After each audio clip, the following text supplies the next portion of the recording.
What's the meaning of cannulation?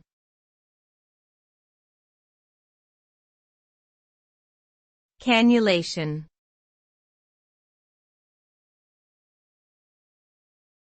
Cannulation.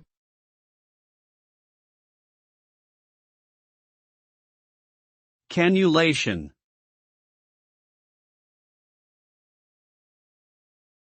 Cannulation.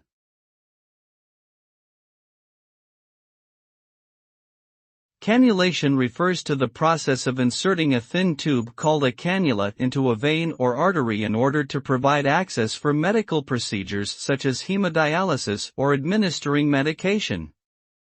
The cannula is typically inserted through a small incision made in the skin and is guided to the desired location using imaging technology.